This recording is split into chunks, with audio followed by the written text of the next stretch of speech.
La communauté adventiste de Singapour soutient une famille argentine en situation de crise médicale. La conférence numérique sur le discipulat permet à plus de 180 aspirants évangélistes de la région du Pacifique Sud de s'épanouir. La Banque alimentaire adventiste de Jamaïque s'associe à une entreprise pour nourrir les nécessiteux. La relation avec le Christ est l'objectif des initiatives de la jeunesse adventiste dans la division eurasienne. En Ukraine, 16 personnes font alliance avec Dieu par le baptême. Le développement de ces titres et d'autres histoires encourageantes aujourd'hui sur ANN.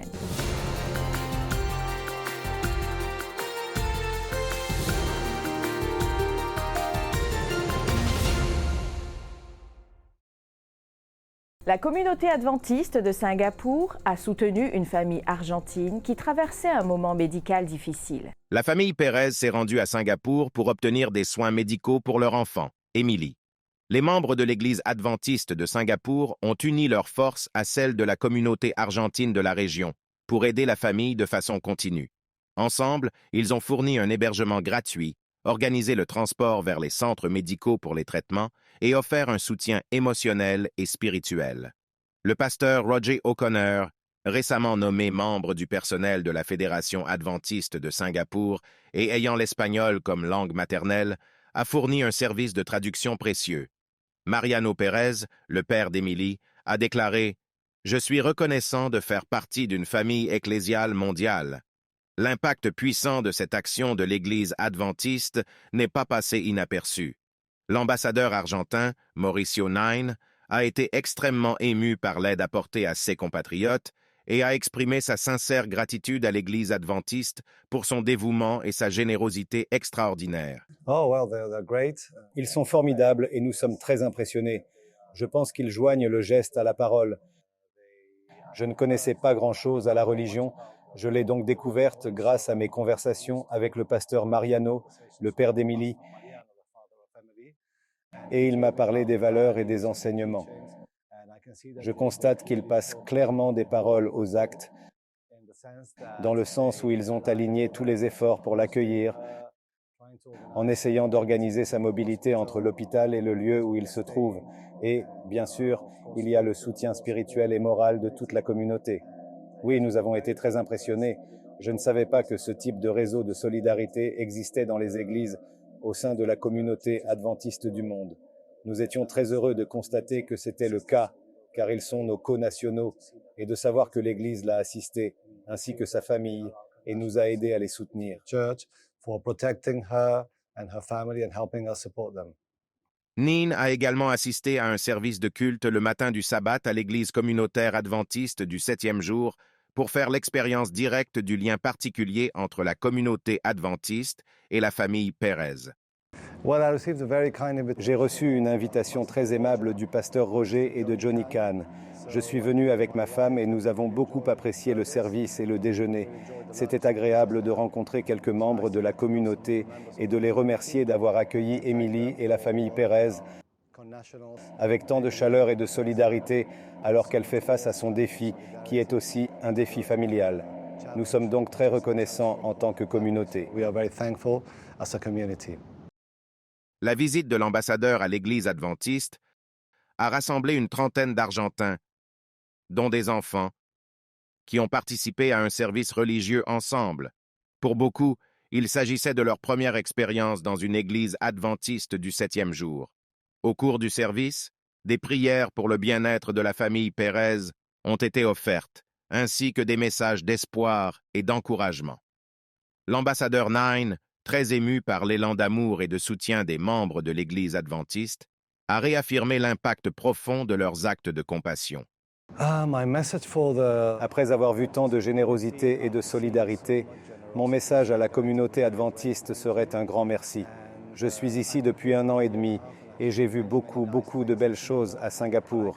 Mais je peux dire que l'Église adventiste et la communauté adventiste ici est l'une des manifestations les plus évidentes de la grande valeur humaine de la population locale et de sa solidarité. Plus de 180 aspirants évangélistes numériques de toute la région du Pacifique Sud ont été équipés pour partager leur foi plus efficacement sur les plateformes numériques lors de la conférence sur la formation de disciples numériques. Les participants de Fidji, des îles Salomon, de Papouasie-Nouvelle-Guinée, d'Australie et de la Nouvelle-Zélande se sont réunis à Parramatta à Sydney en Australie.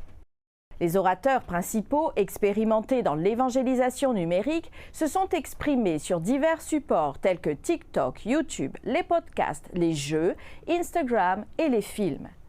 La conférence avait pour but d'équiper, d'inspirer et de motiver les membres des églises à partager leur foi à l'aide d'outils numériques.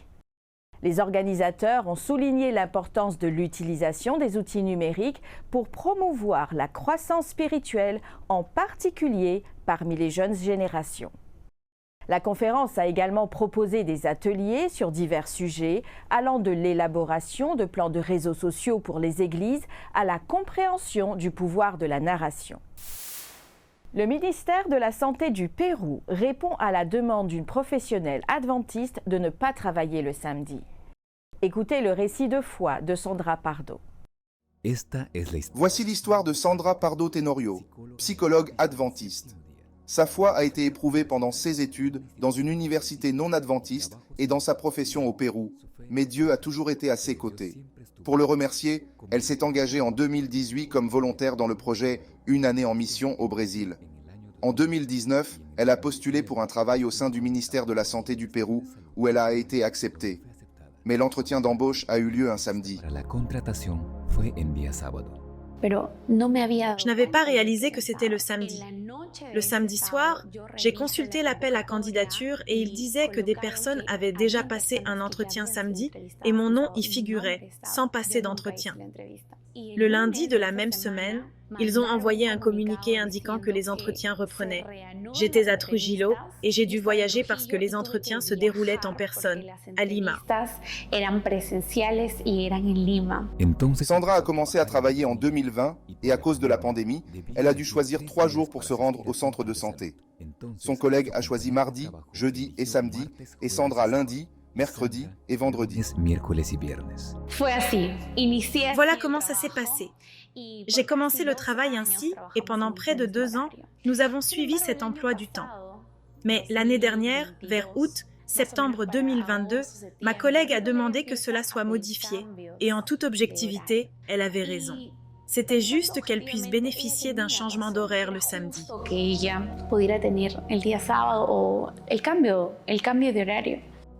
Sandra était sous pression et ne savait pas comment faire face.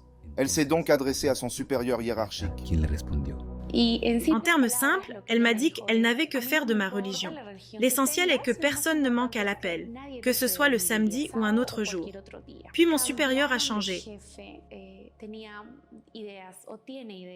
Il avait ou a des idées très différentes. La transition s'est faite et lorsque je lui ai parlé du samedi, il m'a dit que je devais présenter un justificatif comme un document sur les raisons de mon absence le sabbat. Sandra a alors présenté son document et était sûre d'obtenir une réponse positive, car le droit à la liberté religieuse existe au Pérou. En réalité, la réponse fut négative. C'était un travail stable que j'avais obtenu il y avait presque 2 ans, sur un contrat quasi indéterminé. Sandra s'est souvenue d'un témoignage d'enseignants adventistes dont l'examen avait été déplacé de samedi à dimanche après un premier refus. Elle a donc communiqué avec Edgardo Muguerza, directeur des affaires publiques et de la liberté religieuse du nord du Pérou, qui a assuré qu'il ferait tout ce qui est en son pouvoir afin que le service juridique de l'Église l'aide immédiatement. L'Union a rédigé l'ensemble du document. Je n'ai fait qu'envoyer mes coordonnées et les informations. J'ai joint la lettre indiquant que j'avais déjà été refusée au centre de santé. Je pars mardi et je vais déposer les documents nécessaires. De Dirigli Sur, je présente mon document. En un mois, le document est passé par 18 bureaux. Sandra a suivi la procédure dans le système où il vérifie l'expéditeur et le destinataire.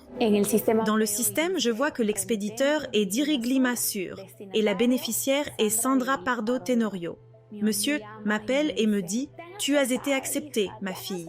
tu as été accepté. Réponse disait que la justice reconnaissait la liberté religieuse puisque l'État est laïque et que le centre de soins permettait à l'employé d'exercer sans la contraindre à agir contre ses convictions religieuses. La première fois que j'ai présenté le document, c'était Dieu. Donnez-moi une réponse positive et elle était négative. Et la deuxième fois, c'était Dieu. Je n'ai absolument rien à ajouter ici, mais que ta volonté soit faite. Et c'est ce qu'il a voulu. Comme Sandra, de nombreux adventistes sont fidèles. Et en réponse à leurs prières, en mars 2023, Juan Burgos Oliveros, membre du Congrès péruvien, a présenté un projet de loi établissant le samedi comme jour chômé, payé pour les travailleurs publics et privés professant ce jour comme jour de repos ou d'observance. Nombreux sont les frères et sœurs qui ont dû abandonner leur travail parce qu'ils étaient très fidèles et voulaient respecter leur sabbat. De cette manière, un membre du Congrès cherche à protéger l'article 2 de la Constitution du Pérou qui établit que toute personne a droit à la liberté de conscience et de religion.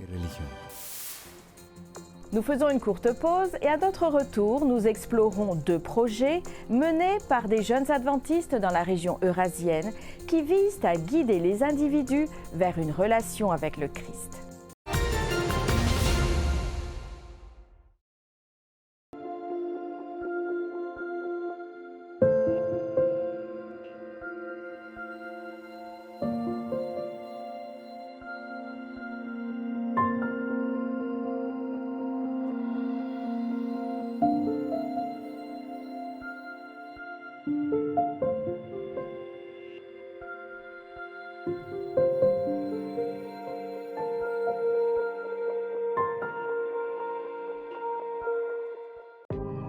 Why is there evil in the world?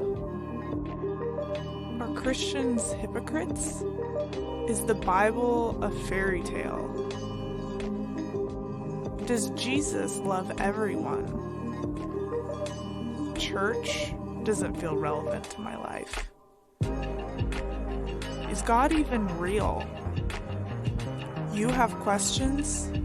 Let's talk about it. I Believe Bible.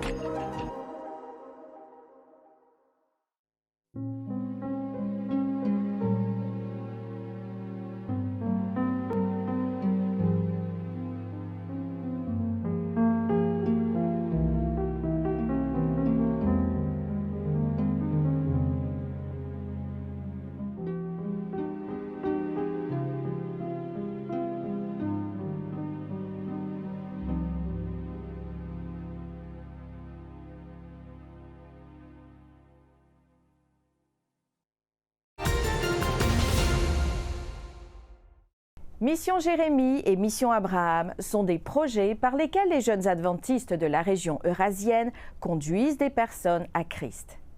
Découvrez davantage sur les jeunes et les initiatives que l'Église a élaborées pour eux dans cette partie du monde. Durant l'été 2017, l'université adventiste Zaoski a accueilli 1350 jeunes au congrès Passer le relais. Ce motto décrit bien ce qui se passe actuellement dans l'Église. Même durant une pandémie et d'un conflit armé, les jeunes et les explos prêchent le Christ et servent Dieu et les autres avec leurs talents, leurs ressources et leur temps. Des congrès similaires ont été organisés dans toutes les unions locales. La division s'est jointe au programme de l'Église mondiale One Year in Mission avec 2 initiatives locales, Mission Jérémie et Mission Abraham. Avec l'assouplissement des restrictions de la Covid, les programmes de Mission Jérémie et Mission Abraham se sont bien développés. Plus de 2000 jeunes ont participé au programme Mission Jérémie. Ils ont tenu 200 campagnes d'évangélisation et baptisé 450 personnes. 70 personnes ont participé à la Mission Abraham, organisé 10 campagnes d'évangélisation et 35 baptêmes ont suivi.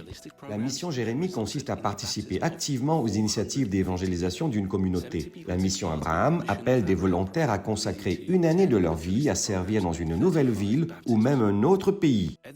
Au début de 2022, une initiative des jeunes appelée 112 a été lancée. 12 personnes ont participé à des activités communautaires et des services missionnaires pendant 40 jours dans une ville. L'Église adventiste du 7e jour en Jamaïque, en collaboration avec Derrimont Trading, a mis en place un partenariat pour lutter contre la faim et aider les personnes dans le besoin dans tout le pays. Des denrées alimentaires d'une valeur de 35 000 $ ont été livrées par les 5 régions ecclésiastiques de l'Ouest, du Centre, du Nord, du Nord-Est et de l'Est de la Jamaïque pour être distribuées dans diverses communautés. Le pasteur Levi Johnson, président de la Banque alimentaire et secrétaire exécutif de l'Église jamaïcaine, a déclaré que l'objectif était d'établir un partenariat à long terme avec DLT, avec des plans pour une distribution trimestrielle de la nourriture et éventuellement augmenter cette fréquence au fur et à mesure que le soutien est reçu. Des distributions supplémentaires ont été effectuées à l'Université des Caraïbes du Nord et à l'église Potmore pour les sourds, toutes les deux gérées par l'Église adventiste du 7e jour. Le financement de cette initiative provient des membres de l'Église locale, des travailleurs de l'Église, de l'Union et des dons constants de contributeurs locaux et étrangers.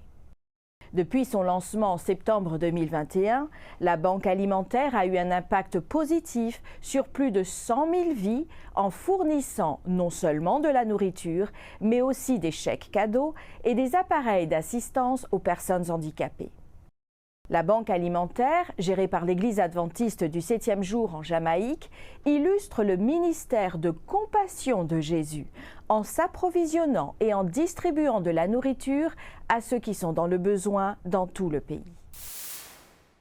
Atteindre les hindous, les jaïns et les sikhs pour le Christ dans la région de l'Afrique australe et de l'océan Indien est le désir de l'Église adventiste du 7e jour. Les adventistes le font à travers des programmes et des formations spécifiques.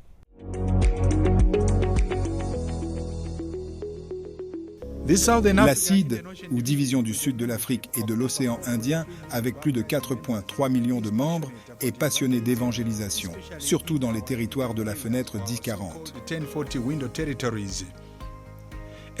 En suivant les indicateurs clés de performance, les responsables de la CID sont intentionnels à appliquer le plan stratégique de l'Église mondiale JIREI. Pour la mise en œuvre des indicateurs clés de performance, la CID a impliqué le plus grand nombre dans la diffusion de la bonne nouvelle de notre Seigneur et Sauveur, Jésus-Christ. Afin de renforcer et de diversifier la portée de l'Église dans les grandes villes de la fenêtre 1040 parmi les différentes couches économiques et les religions non chrétiennes, la CID utilise tous les moyens de communication pour rencontrer ses frères et sœurs. Durban, en Afrique du Sud, dans l'Union de fédérations de l'Afrique australe, a été le lieu de CS Initiative. Des dizaines de délégués ont participé à la conférence sur le développement de l'esprit d'initiative dans les religions d'Asie du Sud, qui visait à donner à nos membres les moyens d'atteindre les minorités telles que l'hindouisme, le jaïnisme, le sikhisme, entre autres. Que les principes que vous retiendrez vous aident à soutenir les autres, à travailler comme Dieu le désire. Profitant du Qatar cette semaine, nous allons de l'avant. Nous avons besoin de plus de jeunes qui se présentent, aussi comme pionniers de la mission mondiale et comme ouvriers bibliques. Sous le thème « Oser diriger », cette convention a été également suivie en ligne par de nombreux autres délégués de notre division. Quelle joie, en tant que membre d'Église, d'être éclairé sur la façon d'établir des relations constructives avec nos frères et sœurs de la fenêtre 1040. Parmi les délégués se trouvait le Dr Cliff du Centre Mission Globale, les responsables de la CID et tous nos directeurs des missions adventistes de l'Union. Depuis un certain temps, notre pays connaît un afflux d'Indiens. Certains sont musulmans, d'autres hindous, et nous n'avons pas réussi à les atteindre. Bien sûr, nous nous sommes assis. Nous avons élaboré des stratégies et des plans. La COVID nous a arrêtés. Maintenant que les portes sont à nouveau ouvertes, il nous faut aller à leur rencontre. Nous ne savions pas comment procéder jusqu'à ce que cette réunion nous ouvre les yeux sur d'autres aspects que nous n'avions pas envisagés avant d'aller à leur rencontre. Cette fois-ci, nous sommes un peu plus optimistes et plus prudents, plus objectifs que si nous n'avions pas tenu cette réunion. Les dirigeants ont également pris le temps de prier pour les pionniers et les planteurs d'églises dans la CID. Nous avons contribué à paver la voie pour préparer un terrain fertile pour de nouvelles âmes. L'acide ne s'intéresse pas seulement au monde, mais à toute la vie spirituelle de ce groupe, et comprendre leur musique est une autre façon de réchauffer leur cœur par l'Évangile.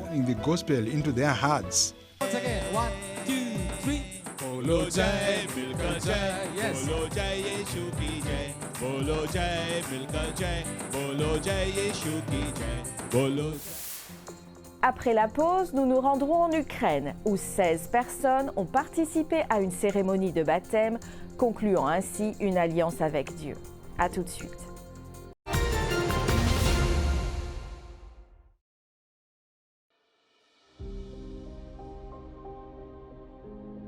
Dieu a-t-il créé les dinosaures?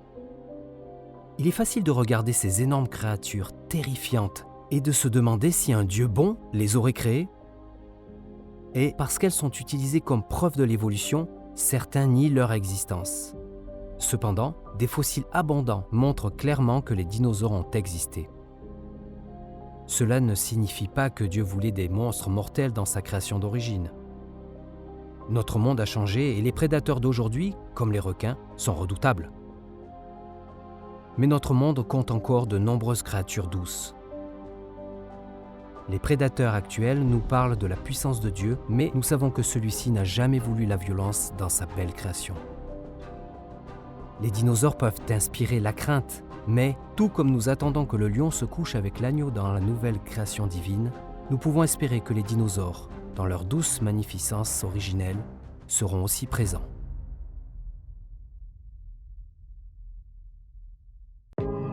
Why is there evil in the world? Are Christians hypocrites? Is the Bible a fairy tale? Does Jesus love everyone? Church doesn't feel relevant to my life.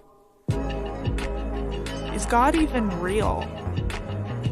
You have questions? Let's talk about it. I Believe Bible.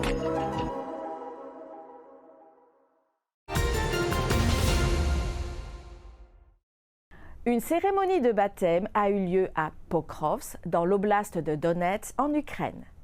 Des représentants des communautés adventistes et des pasteurs sont venus des villes environnantes, notamment Dobropilla, Druzhkivka et Irnik, pour assister au baptême de 16 personnes.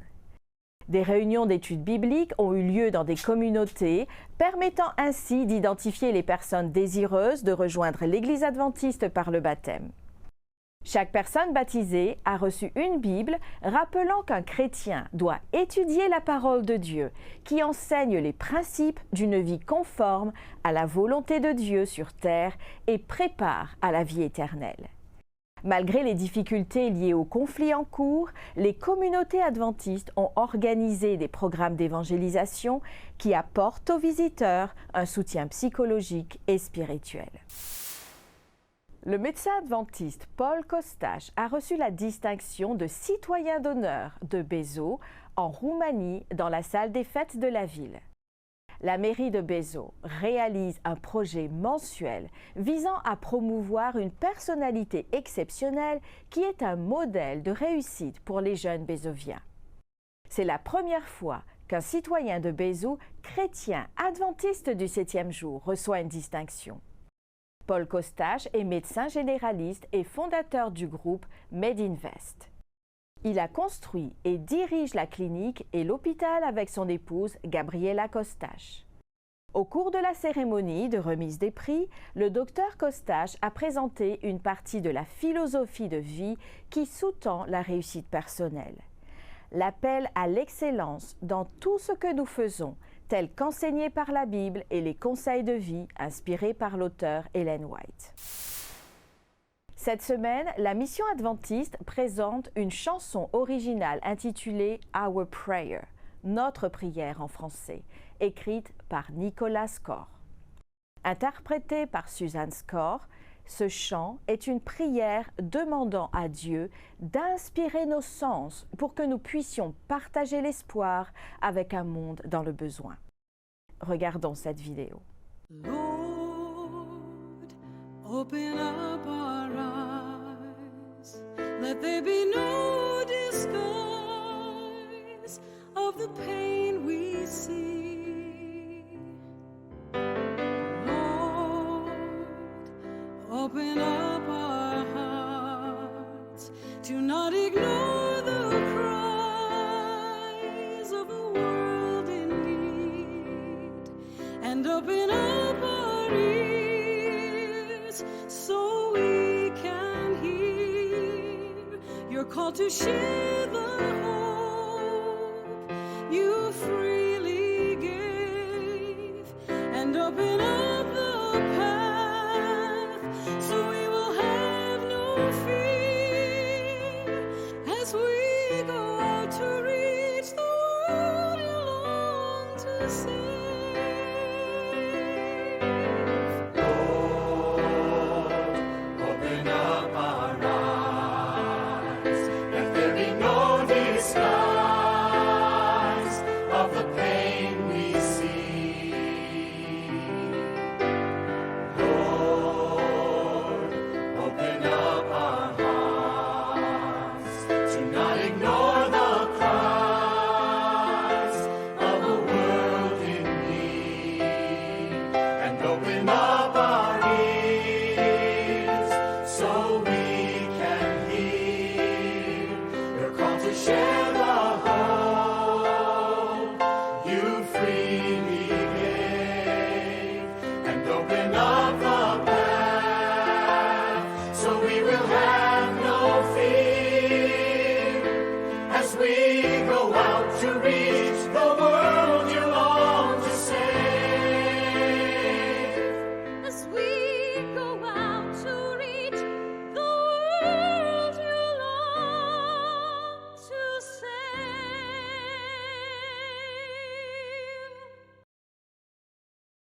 Pour en savoir plus sur les histoires missionnaires et les anecdotes sur le mouvement adventiste au fil des ans, consultez la page YouTube des Archives adventistes présentée par David Trim. Rendez-vous sur la section This Week in Adventist History. Merci d'avoir suivi ANN. Rejoignez-nous la semaine prochaine pour plus de nouvelles du siège de l'Église adventiste du 7e jour. Saviez-vous que l'Église adventiste du 7e jour a une chaîne YouTube où vous pouvez regarder ANN Vidéo, ANN In Depth et plein d'autres vidéos étonnantes sur la prophétie, la santé et l'étude de la Bible? Cliquez sur le bouton S'abonner pour ne jamais manquer une nouvelle vidéo. Vous pouvez également nous laisser un commentaire ou un sujet de prière. Une équipe prie pour vous 24 heures sur 24 et 7 jours sur 7. Avant de nous quitter, voici une bonne nouvelle tirée de Hébreux chapitre 13 au verset 6. C'est donc avec assurance que nous pouvons dire « Le Seigneur est mon aide, je ne craindrai rien. Que peut me faire un homme ?» Ainsi s'achève notre programme de cette semaine. N'oubliez pas que vous pouvez toujours visiter adventiste.news/fr pour des nouvelles quotidiennes et des vidéos. À la semaine prochaine pour d'autres nouvelles de foi, d'amour et d'espérance. Que Dieu vous bénisse.